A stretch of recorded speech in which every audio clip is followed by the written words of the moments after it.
E aí eu quero que você leia comigo Hebreus 3, no versículo 14, que está aí na tela, que diz assim: porque passamos a ser participantes de Cristo, desde que, repita, desde que, né? Ou seja, há uma condição para que, de fato, nos tornemos participantes de Cristo, né? O que na prática ser participante de Cristo é ter parte no corpo dele como sua igreja, mas ter participação no que ele faz e no que ele ainda irá realizar. É você ter parte nisso, amém, irmãos? O objetivo não é Cristo participar do que você está fazendo, é você ter o privilégio de poder participar do que ele irá realizar. E nós temos uma esperança para o futuro de algo que ele ainda irá realizar. Nós cremos na obra da salvação realizada na cruz, mas nós cremos na obra do reino que se estabelecerá quando ele retornar, amém? Nós cremos nisso. Yeshua, ele expressa a sua vontade para a igreja participar com ele. Presta atenção, você está aí ou não? Sei que está calor, às vezes é mais difícil prestar atenção, mas vamos lá.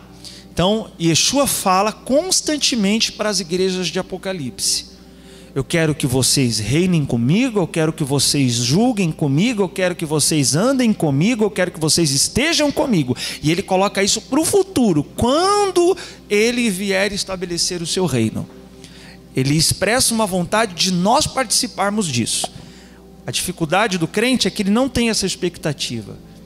A expectativa do crente se resume apenas a esta vida, e é muito pouco perto daquilo que o Eterno tem preparado para nós. Se você for querer ser crente apenas para aquilo que você pode usufruir nesta vida, irmão, não tem graça ser crente, porque é perseguição, é ficar na contramão do mundo, é inimizade que você enfrenta por causa da sua fé, é tribulação que você tem que passar para ser provado e aprovado, e rebuscado, e melhorado, e tratado. Então, irmão, se for só para esta vida, não vai ter graça para você ser crente, como aconteceu em Hebreus. Eles não estavam esperando mais nada para a eternidade, e por isso não viam motivo mais para continuar servindo o Eterno. Agora, se você tem a certeza que os ímpios serão varridos da terra, os justos herdarão ela e reinarão com Cristo, e que estarão com ele, e que reinarão e viverão com ele, e você aguarda isso, e você crê nisso, e você espera isso, é por isso que você não desiste, que você quer ter participação nele e no que ele realizará, amém? Porque senão, como eu disse, não tem graça ser crente. Se for para ser crente de qualquer jeito, não tem graça não, gente. Tem graça? Ser crente de qualquer jeito? Não tem graça não. Para ser crente só de vez em quando, não vai dar. O mundo tem mais atrações para você. Agora, se você entende o que está proposto aos salvos, então o mundo nunca vai chegar aos pés do que o Eterno tem preparado para os que o amam, porque olhos jamais viram, ouvidos jamais ouviram, e jamais penetrou no coração do homem o que Deus está reservando aos que o amam. Agora, é por isso que nós queremos, como diz o texto, sermos participantes de Cristo. Então vamos ler de novo, porque passamos a ser participantes de Cristo desde que, na realidade, diga realidade, ou seja, de verdade, sem fingimento, sem engano próprio,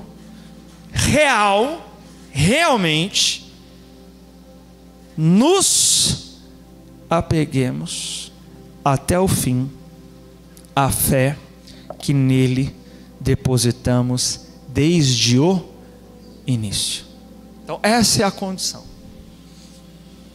nos apegarmos à fé que nele, até o fim, a fé que nele depositamos no início. Então, entre aquele ponto em que você confessou Jesus, passou a crer em Jesus, se batizou em nome de Jesus, e até a sua morte, ou antes dela acontecer, de Jesus voltar, entre um ponto e outro, você tem que se apegar até o fim com aquela fé que você confessou ter no começo. Quer dizer então que entre um ponto e outro pode acontecer do quê? Se ele fala de nos apegarmos até o fim, então é porque até o fim terão pessoas que vão desapegar dessa fé, afrouxar nessa fé, porque entre o início e o fim da nossa caminhada, nós trilhamos uma travessia, onde nela temos que ter cuidado com o que Yeshua vai nos dizer aí em Mateus 18. Você está aí em Mateus 18? Então vamos ler. Mateus 18, no versículo 6. A King James, né, a Bíblia King James, ela traz um título que é Jesus adverte sobre as ciladas. E esse título está relacionado ao que ele vai tratar nos versículos adiante. Então, é com isso que temos que ter cuidado entre um ponto e outro, porque haverão ciladas para tentar nos fazer desapegarmos da fé. E aí ele vai dizer, vamos lá, versículo 6: entretanto, se alguém fizer tropeçar um destes pequeninos que creem em mim, melhor lhe seria amarrar uma pedra no moinho, uma pedra de moinho no pescoço, e se afogar nas profundezas do mar. Ai do mundo por causa das suas ciladas. É inevitável que tais ofensas ocorram, mas infeliz da pessoa por meio da qual elas acontecem.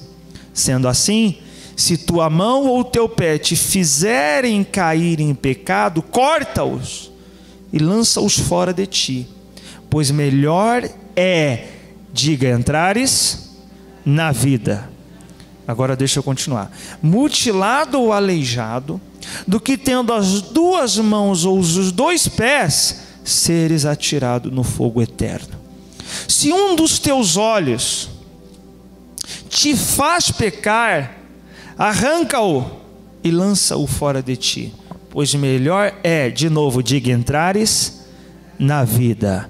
Agora deixa eu continuar. Com um olho só, do que tendo os dois, seres lançado no fogo do inferno. Veja que por duas vezes no versículo 8 e versículo 9, Yeshua diz, entrares na vida, a vida eterna que está reservada aos salvos.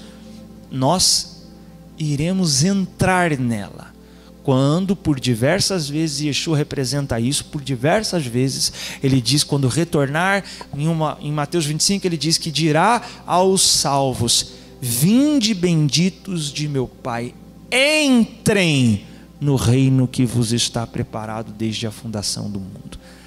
Na parábola das 10 virgens, 5, quando abriu a porta, entraram, e 5 ficaram de fora, desejando entrar, mas já não podiam mais.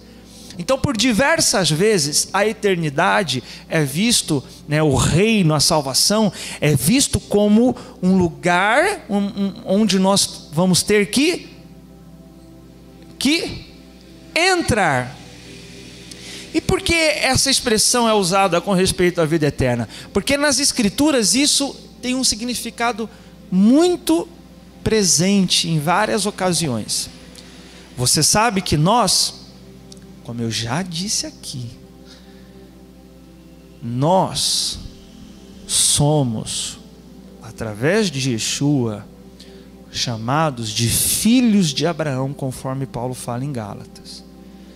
E Abraão, né, se eu sou filho de Abraão, então eu tenho alguma ligação com ele. E o que Abraão era, né, a sua etnia, o que ele era, né? O que a Bíblia diz que Abraão era, gente? De muitas coisas, né? Mas tem um versículo que diz específico assim, Abraão Não, esse era o nome dele. Hebreu. que Abraão era?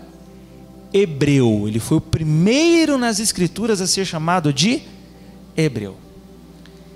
Então, sendo filhos de Abraão, somos o quê? Somos hebreus. Tá, pastor, o que muda para mim? Hebreu é uma qualidade que havia em Abraão e que passa a existir em todos os filhos dele. Que qualidade? O que significa hebreu? Eu já disse aqui. O que significa hebreu? O que significa hebreu? É ivrir no hebraico. Hebreu é aquele que atravessa, esse é o significado, aquele que atravessa, aquele que chega do outro lado, ou aquele que sai e entra. Esse é o hebreu. Por isso Paulo, quando fala que o crente está no momento de necessidade, ele não diz está necessitado. Paulo diz atravessa um período de necessidade, porque é hebreu, ele atravessa, ele não fica na situação.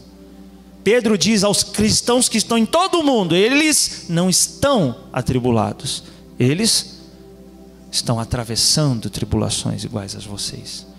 Tiago diz, felizes são aqueles que demonstram fé enquanto atravessam tribulações.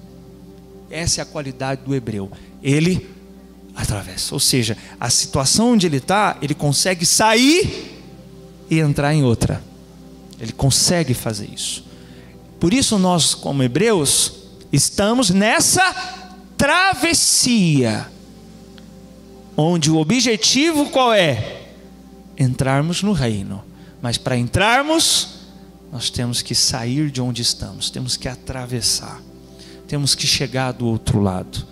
Por isso Yeshua fala que esse mundo é como se fôssemos aqueles que estão atravessando, para podermos então entrar na vida. Por isso ele fala sobre coisas que podem nos impedir dessa travessia, como exemplo da travessia de Israel no deserto.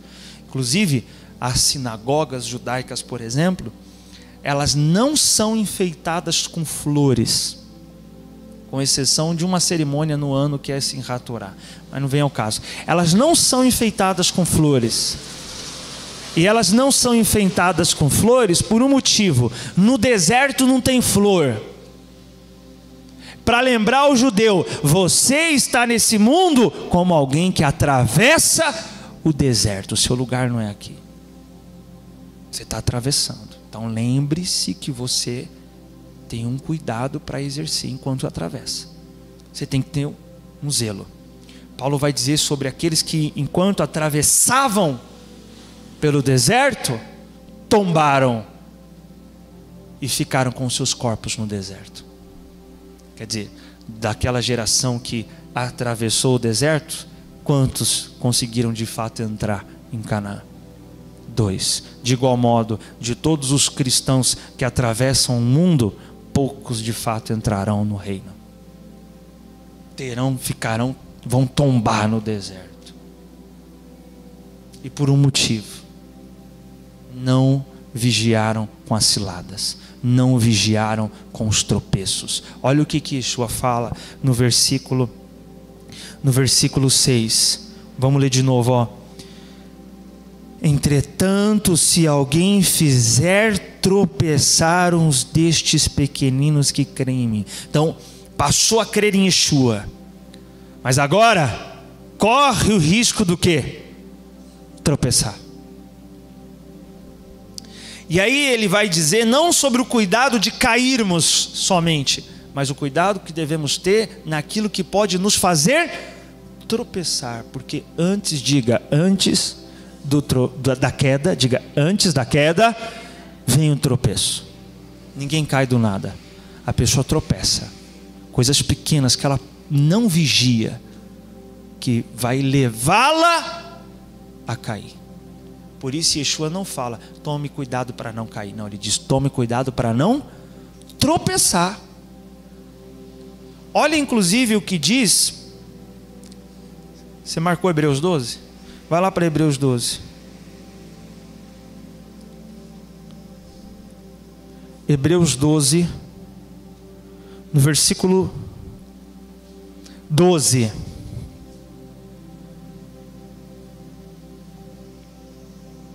Diz assim: sendo assim, fortalecei as mãos enfraquecidas e os joelhos vacilantes. Preparai caminhos retos para os vossos pés, para que aquele que manca, diga, aquele que manca, não se desvie, pelo contrário, seja curado. Olha que tremendo. Então, antes da pessoa se desviar, ela fica como? Mancando. Ela não se desvia de imediato. Ela primeiro começa a mancar, ou seja, olha que tremendo. Você está aí ou não? Irmãos, o que o autor de Hebreus está tratando aqui é uma analogia extraordinária. Porque no início do capítulo 12, ele diz que nós estamos em uma corrida. Olha lá no versículo 1 do capítulo 12, ele diz assim: portanto também nós, considerando que estamos rodeados no primeiro versículo do capítulo 12, considerando que estamos rodeados por tão grande nuvem de testemunhas, desembaracemo-nos de tudo que nos atrapalha e do pecado que nos envolve. E o que? Corramos com perseverança a corrida que nos está proposta. Então, qual é a analogia que ele está usando aqui? De alguém que está em uma corrida, semelhante ao que Paulo fala em Corinto. Ele diz: vocês não sabem que os que correm no estádio, um apenas leva o prêmio? Correi de modo que venham alcançar. Então imagine que nós estamos em uma corrida. Você está aqui. E a linha de chegada é Cristo, amém? A linha de chegada é o reino, é a volta dele ou a sua morte. Estamos aqui correndo e caminhando, ou correndo. Ou seja, é sem perder tempo, sem ficar fazendo pouco caso ou não pondo força. Não, é se esforçando mesmo. Está correndo. Mas aí vem uma pedra de tropeço.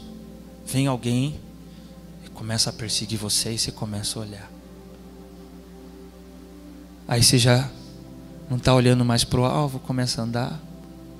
Aí você não vê mais as pedras, tropeça, está mancando. Daqui a pouco aquele que estava correndo já não está mais correndo, está mancando, até que esse que está mancando, por fim, chegue ao quê? Desviar e cair. Então o que Yeshua fala? Não espera ficar mancando. Não paga para ver, não. Se é algo que te faz tropeçar, não brinca. Você pode cair.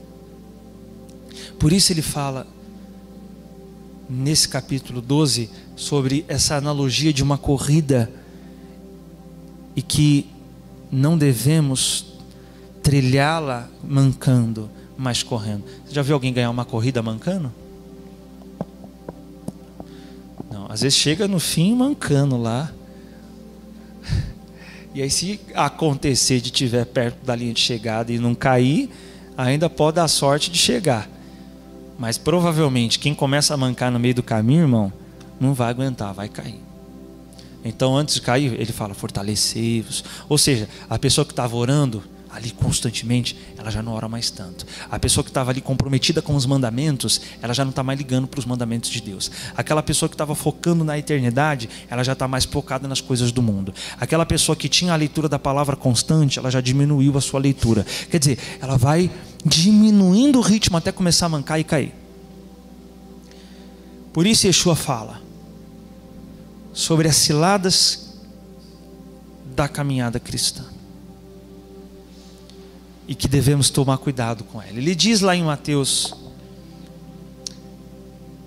11, mas antes de eu ir lá para Mateus 11, ele vai falar sobre 3 possíveis, né?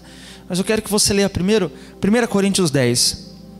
Olha o exemplo de 1 Coríntios 10 que Paulo cita para nós, crentes em Yeshua, crentes em Jesus. Ele toma como exemplo a história de Israel no deserto e aplica para nós. Então eu vou ler direto aí, porque eu vou ler bastante versículo, do versículo 1 ao 12. Então vamos direto.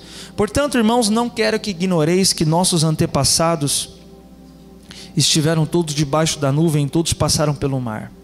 Em Moisés todos eles foram batizados na nuvem e no mar. Todos comeram do mesmo alimento espiritual, e todos beberam da mesma bebida espiritual, porque tinham a sede saciada pela rocha espiritual que os acompanhava, e essa rocha era Cristo. Entretanto, Deus não se agradou da maioria deles, e por isso seus corpos ficaram espalhados pelo chão do deserto. Esses fatos ocorreram como exemplo para nós, a fim de que não cobicemos o que é ruim como eles fizeram. Não vos torneis idólatras, como alguns deles foram, conforme está escrito: o povo se assentou para comer e beber, e levantou-se para se entregar à orgia. Não nos entreguemos à imoralidade, como alguns deles assim agiram, e num só dia morreram cerca de 23.000. Não devemos pôr à prova a paciência de Cristo, como alguns deles fizeram, e por isso foram mortos pelas serpentes. E não vos entregueis à murmuração, como alguns deles resmungaram e foram mortos pelo destruidor. Tudo isso lhes aconteceu como exemplo e foi escrito como advertência para nós, sobre quem o final dos tempos já chegou. Assim, aquele que julga estar firme, cuide-se para que não caia. Ou seja, se faltar cuidado da nossa parte nessa corrida, nós viremos a tropeçar e por fim cair. Como Paulo está advertindo aqui a igreja, tal como alguns dos que saíram do Egito tombaram no deserto. E sobre o que pode nos fazer tropeçar, com o que devemos então ter cuidado para não permitir que isso aconteça, lá em Mateus 18, Jesus fala sobre isso. Por mais de, acho que 3 ou 4 vezes, você pode ficar em Coríntios, eu vou voltar em Mateus só para a gente citar os textos que você já leu. Então, como você já leu, eu só vou citá-los aqui de novo. Jesus, ele usa uma palavra, quando ele cita, por exemplo, no versículo 6, entretanto, se alguém fizer tropeçar, diga tropeçar. A palavra tropeçar no grego é escandalon, que é de onde vem escândalo, ou tropeço. Na prática, o escândalo é o que faz alguém tropeçar.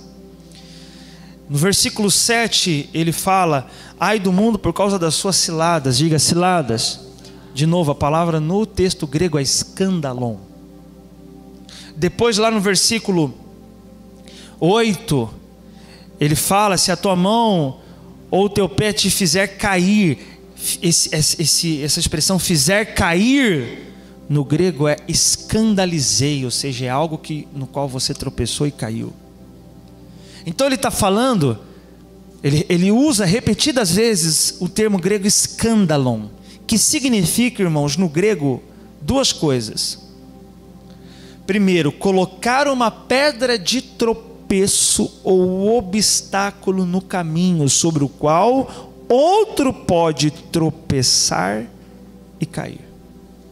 Ou também significa seduzir ao pecado. Mas vamos pegar aqui o primeiro. Escandalon, que é o que ele usa como tropeço, como cilada, como fizer cair, significa colocar um obstáculo, pedra de tropeço, sobre o qual outro pode tropeçar e cair. E aí aqui em Mateus 18, Jesus vai falar de pelo menos 3 coisas que são na nossa caminhada pedras de tropeço. No versículo 6, ele diz: se alguém fizer tropeçar. Ou seja, pode ser que um irmão tropece por causa de outra pessoa que o fez cair, que o fez tropeçar. Então quer dizer que na nossa caminhada nós teremos pessoas que serão para nós pedras de tropeço. Terão pessoas que serão auxílio para a tua caminhada, mas terão pessoas que serão tropeço na tua caminhada para tentar fazê-lo cair. Então você estava firme, você estava buscando, a pessoa estava dedicada, e aí digamos, por exemplo, como pode acontecer, inclusive, no trabalho, de alguém se levantar contra você, ou na igreja, o pastor fizer algo contra você, e você permitir que aquilo que outra pessoa fez te escandalizar, e por conta disso você cai.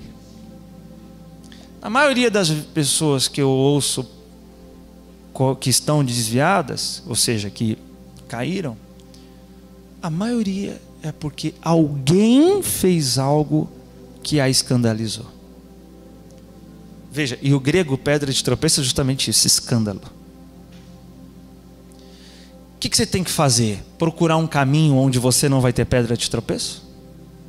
Você acha que na sua travessia nesse mundo não vai ter escândalos para tentar te fazer cair? Yeshua disse que eles são o quê? O que ele disse? Ai do mundo por causa das suas ciladas. É inevitável que tais ofensas aconteçam. É inevitável. É inevitável que surja um pastor bandido que escandalize os irmãos. É inevitável que surja uma igreja idólatra que escandalize as pessoas. Então não tem como evitar, vai vir as pedras de tropeço. Qual é o recomendável? O recomendável é que você tente se afastar de pessoas que sejam pedras de tropeço no seu caminho, mas, sobretudo, é importante que você amadureça a tal ponto de não permitir que essas pessoas façam você cair. Irmão, se eu fosse permitir que pastor, bispo, apóstolo, crente, membro, obreiro, fosse me fazer cair, eu já tinha caído, meu irmão. Eu já tinha caído. Então o que eu faço? Eu finjo que não tem escândalo? Não, nós combatemos e denunciamos os escândalos para diminuí-los. Mas nós buscamos amadurecer a um ponto de não permitir que o outro fizer seja para mim um tropeço. Porque senão, qualquer coisinha você vai tropeçar. O pastor não me deu bom dia, por isso que eu me afastei.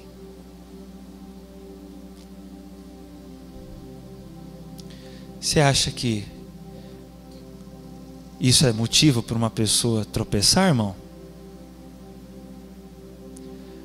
E quando é o caso, por exemplo, de descobrir que o pastor estava roubando, como tem igrejas que realmente tem casos de extorsão. O que alguns irmãos dizem?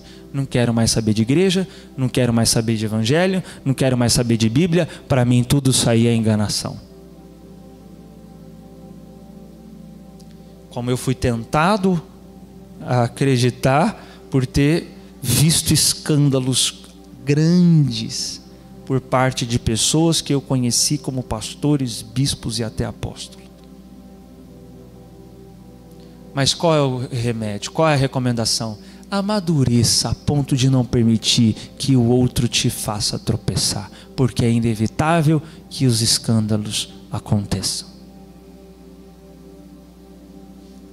Como o próprio Yeshua vai dizer a respeito de um de seus discípulos, eu vou pôr aí na tela, quando Yeshua fala que vai ter que ir para Jerusalém, sofrer, e aí Pedro diz assim: não, Senhor, Deus é misericordioso com o Senhor não vai sofrer não. Sabe qual que Jesus respondeu? Olha só. E virando-se Jesus, repreendeu Pedro: para trás de mim, Satanás, tu és o quê? Uma pedra de tropeço, uma cilada para mim, pois sua atitude não reflete a Deus, mas sim os homens. Então, na medida do possível, o que você faz ou deve fazer com os que vêm a ser no seu caminho pedra de tropeço. Se afastar para trás de mim. É porque nem todos nós teríamos a autoridade de Yeshua para chegar em alguém e dizer assim: para trás de mim, Satanás.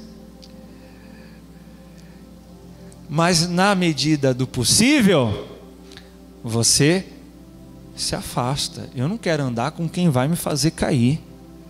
Eu quero andar com quem vai me ajudar a se manter firme. Amém, irmãos? Tem companhias que são pedra de tropeço. Você está aí ainda em Coríntios? Vai para o capítulo 15, se você tiver ainda. Capítulo 15, 1 Coríntios 15, no versículo 33.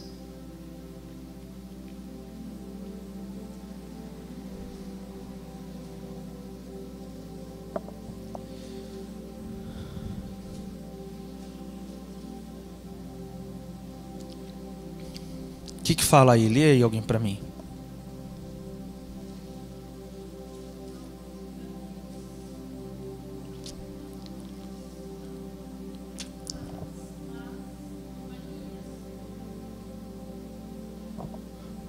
Corrompem bons costumes. Olha que, obrigado, Nenês. Olha que tremendo. Não vos enganeis. Então, irmão, se engana não. Não vai confiando demais, se envolvendo com pessoas que são pedras de tropeço, achando que elas não vão te fazer cair, porque pode acontecer, sim, de influências sobre as quais você se colocar, corromper seus bons costumes. Há quem possa dizer: eu não sou influenciável, eu influencio. Não, você é as duas coisas. Você influencia e você também é influenciável, tanto quanto eu também influencio e sou influenciável. O meio onde eu todo momento, a mídia está influenciando, as pessoas estão influenciando, a sociedade está influenciando, as amizades estão influenciando. Então o que eu faço? Eu escolho sob quais influências eu me ponho. Eu escolho quem eu vou ouvir, eu escolho o que eu vou ler, eu escolho o que vou assistir, eu escolho com quem vou andar. Ou seja, eu escolho sob quais influências eu me coloco. Como diz Salmo 1, feliz é quem sabe com quem anda, que não se assenta na roda dos escarnecedores. Se eu estou na roda de escarnecedores que vão me influenciar a escarnecer, sai fora. Ou seja, busque a companhia de quem te influenciará positivamente na tua caminhada. O que é difícil, né, gente, de achar? É difícil. É difícil. É. Então, mas de qualquer forma, não vá confiando muito em si mesmo. Não vou me corromper, não. Paulo fala: não se engane. As más companhias influenciam e corrompem.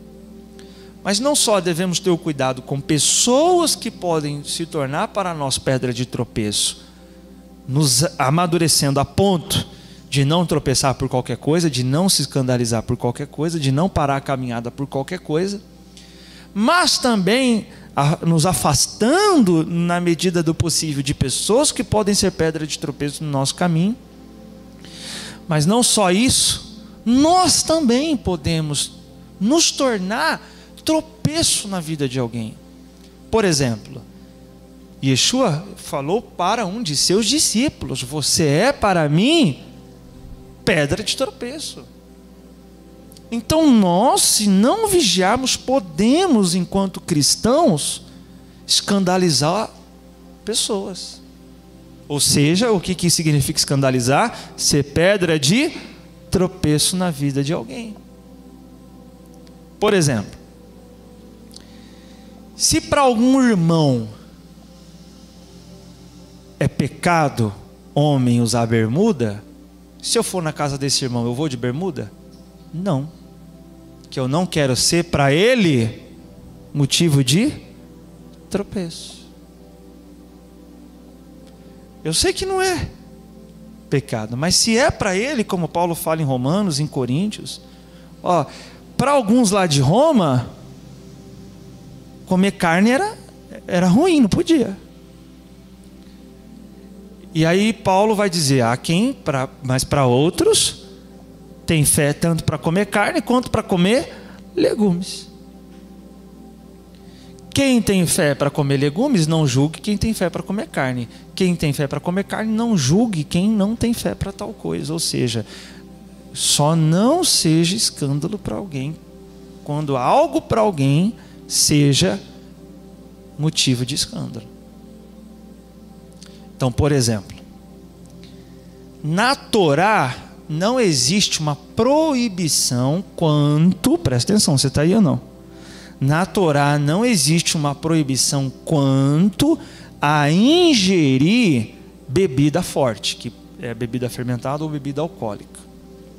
A proibição na Torá é o beberrão, ou seja, e o que exagera, como também o comilão, o glutão. Há um texto em Deuteronômio que diz: quando a tua alma desejar comer carne, coma carne. Quando a tua alma desejar bebida forte, troque, quando você chegar lá na terra, troque o dinheiro porque a tua alma desejar. Carne, se for carne, bebida forte, se for bebida forte. Mas, no nosso contexto aqui no Brasil, um crente beber uma cerveja é ou não é motivo de escândalo? É. Então aqui seria pecado fazer isso, porque pode levar alguém a tropeçar. Os irmãos da congregação, embora eles não nos considerem assim, nós os chamamos de irmãos, não tem o problema quanto o consumo. Mas aí às vezes não tomam cuidado de restringir esse consumo em lugares que não vai ser escândalo para outras pessoas. Como já um irmão nosso, da nossa igreja, falou: não, eu fui, ele toca em orquestra, toca violino, e os instrumentos dos irmãos da congregação são mais nesse ritmo musical, trompete, mais clássico. Então muitos dos irmãos que são da música clássica, que tocam em orquestras e tudo, muitos são da congregação. Ele foi uma vez num festival de música clássica, ele tocou, outros músicos tocaram, e aí eles foram depois jantar. Aí foram jantar, o pessoal lá, ninguém sabia quem era quem, eles só eram músicos contratados. E aí os caras começaram a beber, ficou bêbado, passou dos limites. E aí quando ele foi descobrir, era tudo crente da congregação. Quer dizer, poderia ter escandalizado esse irmão, só que esse irmão amadureceu a ponto de não se permitir que isso o faça tropeçar. Mas e se não fosse o caso? Então, independente do que for, você tem que estar sempre vigiando para não ser pedra de tropeço na vida de alguém. Então, se o que eu fizer ou o que eu falar for ser motivo para alguém tropeçar, eu não faço, eu não falo. Está entendendo ou não? Seja cuidado para você não ser pedra de tropeço, porque Yeshua vai dizer, irmãos, que se alguém fizer outro tropeçar, é melhor amarrar uma pedra de moinho no pescoço e se jogar no fundo do mar. É tremendo isso. Então a gente tem que ter esse cuidado. Isso é um mandamento da Torá. Olha que interessante. Sobre esse cuidado de não fazer alguém tropeçar, é lei. Jesus está trazendo um princípio encontrado na Torá. Levítico 19, no versículo 14, diz assim: não amaldiçoarás um mudo, e não porás obstáculo ou tropeço diante de um cego, mas temerás o teu Deus, eu sou o Senhor. Agora, é óbvio, né? Quem vai colocar, a pessoa cega vai pular um negócio para o cego tropeçar? Mas isso, o texto da Torá, não só está falando sobre leis de acessibilidade aos deficientes, que a Bíblia fala, né? Você tem que ter leis de acessibilidade.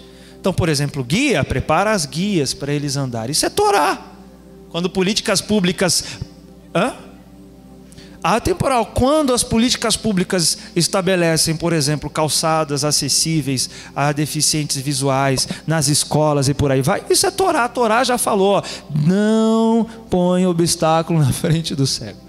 Mas, aprofundando mais nisso, pelas Escrituras, o que é um cego? O que a cegueira simboliza, meus irmãos? Pode ser a cegueira espiritual, mas o que simboliza? Por exemplo, a cegueira espiritual. Na prática é o quê? Cegueira, a pessoa cega, espiritualmente falando, é o quê? Olha que interessante. A cegueira é uma referência à ignorância. O que Paulo diz? O Deus deste século cegou o entendimento. Ou seja, a pessoa que não tem entendimento. O ignorante nas Escrituras é um cego. E ignorante não com respeito a assuntos seculares. O ignorante com respeito à palavra. Quem não conhece a palavra é cego. Então, para uma pessoa cega, é mais fácil fazer ela tropeçar, porque aonde eu guiar ela, ela vai. Por isso, irmão, você tem que abrir teus olhos para não ser guiado por outros cegos que te levarão ao abismo. E Yeshua disse: deixai os guias cegos.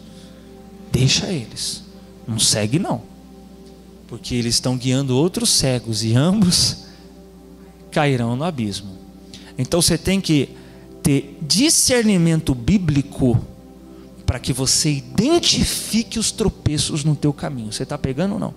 Então quando você tem conhecimento da palavra, você consegue discernir, isso aqui é pecado, ou isso aqui vai me levar a pecar. Lembra o que Yeshua disse? Olha, o mandamento é: não matarás. Mas aí ele coloca cercas em torno do mandamento, por exemplo, dizendo: eu falo para você não só não matar, mas não se ire e não ofenda. Porque se você se irá e ofender, é como se você já matasse.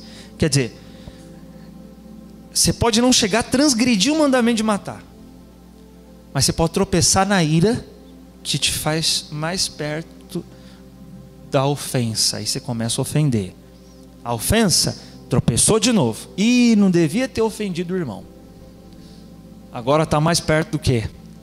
Cair na transgressão do mandamento de não matar. Não adulterarás. É o mandamento. Yeshua disse: mas se você cobiçar com os olhos, então quer dizer, o que é um tropeço aí? Não é a queda ainda, mas os meus olhos, a cobiça pode ser um tropeço. Por isso que nesse caso, você tem que tomar cuidado com a foto que você põe na tua rede social, porque a tua foto pode ser uma pedra de tropeço. Você tem que tomar cuidado. E aí onde entra o porquê da pornografia ser pecado.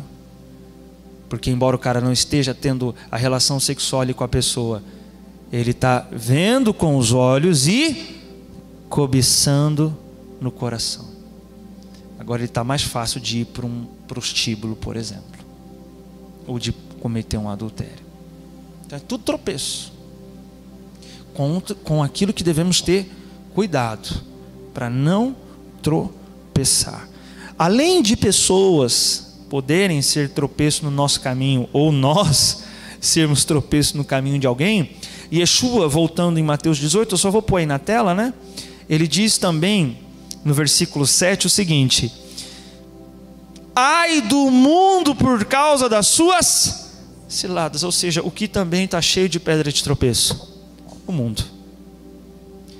O mundo está cheio de pedra de tropeço. Para a gente discernir sobre essas pedras de tropeço que há no mundo, nós temos que ler, eu vou pôr aí na tela para você ler, 1 João capítulo 2, no versículo 15, diz assim: não ameis o mundo, nem o que nele existe.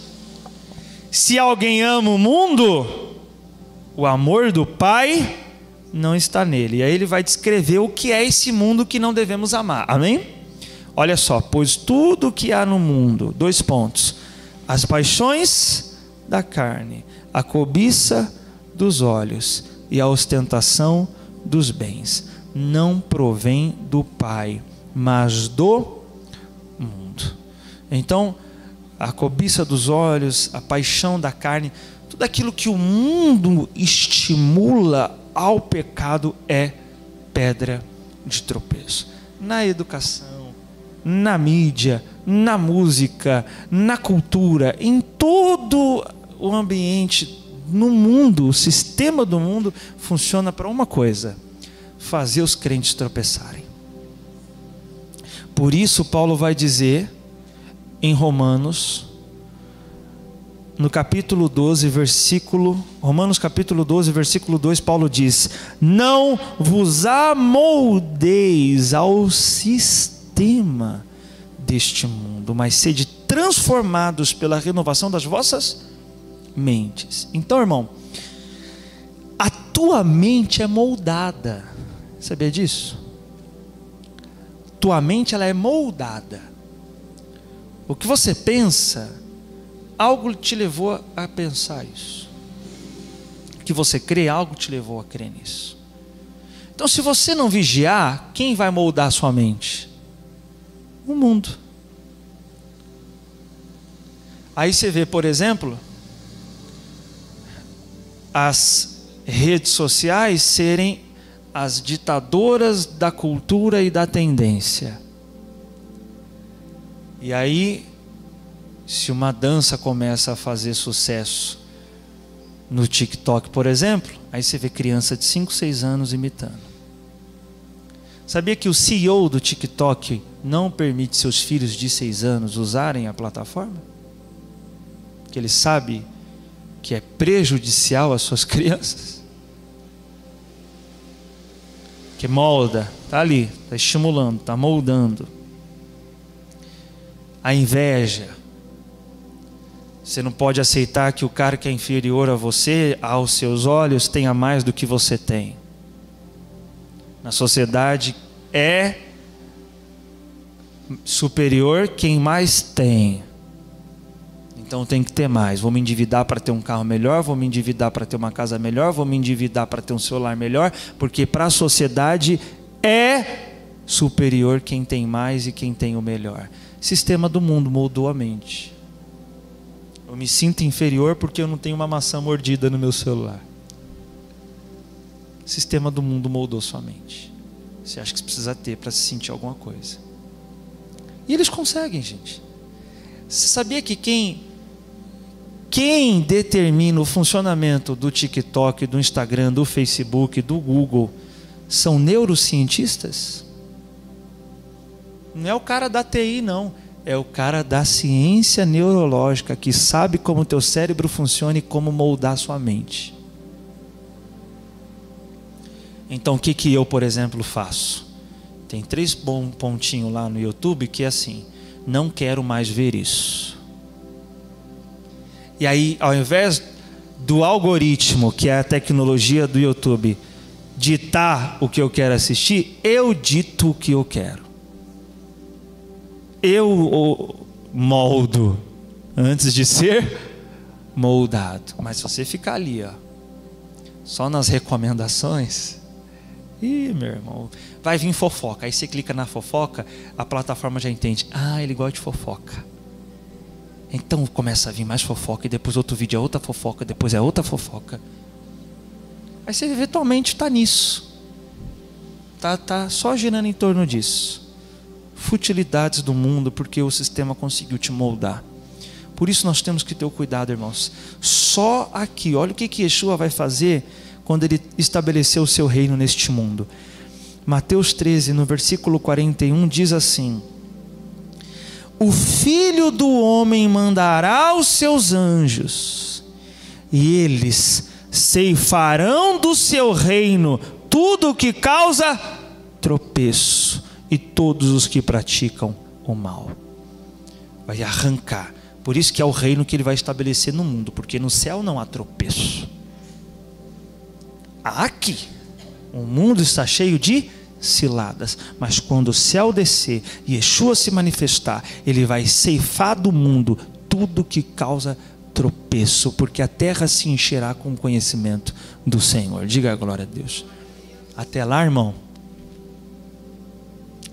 você liga a TV, está cheio de cilada. Você liga o celular, está cheio de cilada. Tudo vai para a sociedade. Todo momento há coisas para tentar te fazer tropeçar enquanto você estiver nesse mundo. Mas ainda que você se isole do mundo. Então, pastor, vou morar numa caverna, ou vou comprar um sítio isolado, vou viver sozinho, sem ninguém. Meu cônjuge era a pedra de tropeço, já disse para ele: arreda de mim, Satanás. O que sobre pessoas serem pedra de tropeço é uma verdade, né? Paulo vai dizer sobre casais que casaram antes de se converterem, e aí um dos cônjuges se converte e o outro não. Paulo vai dizer assim: não separa. Mas se o descrente quiser separar, deixa ele ir, porque o descrente é para o crente uma pedra de tropeço. Agora, não separe, porque o crente santifica o descrente. Amém? E se já é casado, não dá para dizer ao marido ou à esposa: arreda-te de mim, Satanás, tu és para mim pedra de tropeço. Não dá. Então a esposa tem que tomar cuidado para não ser pedra de tropeço para o marido, e o marido tem que tomar cuidado para não ser pedra de tropeço para a esposa. Ambos têm que contribuírem na sua caminhada cristã, um com o outro. Mas ainda que você esteja só, se isole, vá para uma caverna, vá para uma terra isolada, e aí você diz, aí você pensa: pronto, agora vou ficar só esperando Jesus voltar e não correrei mais o risco de tropeçar. Bom, é verdade que você talvez vai ter muito menos pedra de tropeço numa condição dessa, mas ainda terá uma pedra de tropeço que pode fazer você cair. E a terceira que Yeshua fala em Mateus 18 é essa aqui. Mateus 18, voltando lá, versículo 8 fala: sendo assim, se a tua mão ou o seu pé te fizer cair. Depois no 9 ele diz: se um dos teus olhos te faz pecar. Então primeiro ele fala de pessoas que podem nos fazer tropeçar. Depois ele fala do mundo que pode nos fazer tropeçar. E por último ele diz sobre nós mesmos podemos tropeçar sozinho. Já viu alguém que tropicou sozinho? Alguém já me empurrou aqui, não. Tropeçou sozinho. Assim é nossa carnalidade. Ela já é para nós uma pedra de tropeço. Por isso, Yeshua vai ser radical. Jesus, diferente do que alguns podem pensar, amava o pecador, mas odeia o pecado. Irmãos, Yeshua odeia a iniquidade. E não sou eu quem diz isso. Eu vou pôr na tela o texto que afirma isso a respeito do Mashiach. Lá no texto de Hebreus 1, no versículo 8, diz: entretanto, a respeito do Filho revela: o seu trono, ó Deus, subsiste por toda a eternidade, e o cetro do seu reino é bastão da justiça. Amas o direito e odeias a iniquidade. Por esse motivo, Deus, o teu Deus, te escolheu e te ungiu com óleo de alegria, como nenhum dos teus companheiros. Ama o direito e odeia a iniquidade. E Yeshua disse: não pague para ver. Ele não tolera. Ele fala sobre pessoas que estão caminhando para entrar na vida, mas se não forem radicais com o pecado delas próprias, Você não pode arrancar o braço do outro, né? Ou seja, você não pode, às vezes, tentar impedir que o outro peque, mas você tem que impedir você de fazer isso. Quanto a você, você pode. Ou seja, Yeshua diz: você começou a caminhada, você está atravessando este mundo, mas se você brincar com o pecado, a língua que te fez fofocar é a que vai com você para o inferno. Você e a tua língua vão queimar juntos. É o que Tiago fala, né? A língua é um pequeno órgão, é como uma faísca que põe para queimar toda a floresta.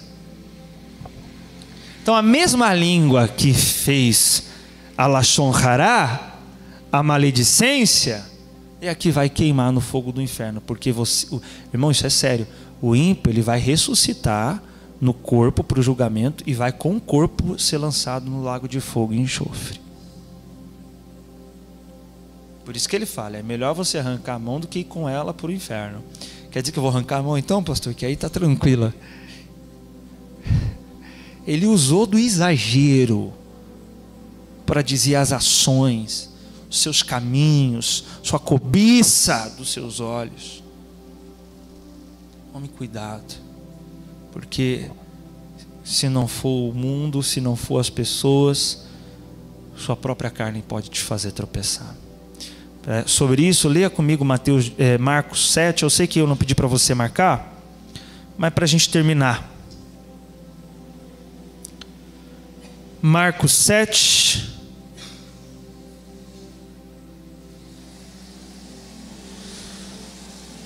No versículo, a partir do versículo 14, diz: Jesus conclamou novamente a multidão para junto de si, lhes anunciou: ouve-me todos e entendei, nada existe fora da pessoa humana que entrando nela possa tornar impura.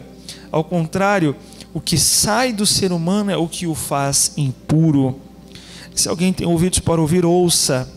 Então, após haver deixado a multidão e entrado em casa, os discípulos lhe pediram uma explanação sobre aquela parábola, ao que lhes declarou: ora, pois nem vós tendes tal entendimento? Não conseguis compreender que nada que entre no homem tem o poder de torná-lo impuro? Porque efetivamente não entra em seu coração, mas sim em seu estômago, sendo digerido, depois expelido. Ao fazer essa afirmação, Jesus proclamava puros todos os alimentos e disse: mas o que sai do ser humano é o que o torna impuro, pois é de dentro do coração dos homens que procedem os maus pensamentos, as imoralidades sexuais, os furtos, os homicídios, os adultérios, as ambições desmedidas, as maldades, o engano, a devassidão, a inveja, a difamação, a arrogância, a insensatez. Ora, todos esses males procedem do interior, contaminam a pessoa humana e a tornam impura. Então veja que é o próprio coração dele, já vem os tropeços para tentar nos fazer cair. A inveja vem, a arrogância brota, o orgulho. Eu não aceitei ser repreendido, aí vem o orgulho. Quer dizer, o próprio coração, às vezes nem alguém fez, o coração já imagina a coisa, onde não existe, para tentar fazer você cair. Adão estava num lugar onde não havia pedra de tropeço e caiu, irmão. Eva caiu, irmão. Então nós temos que ter o cuidado com o nosso próprio coração. Quanto a essa pedra de tropeço, nós temos que pedir ao Eterno: purifica o nosso coração, tira o coração de pedra e nos dá um coração de carne, sensível à voz do Espírito, porque Ele vai fazer você se atentar às pedras de tropeço que o seu próprio coração tenta lançar contra você. Amém, gente? Fique de pé no seu lugar.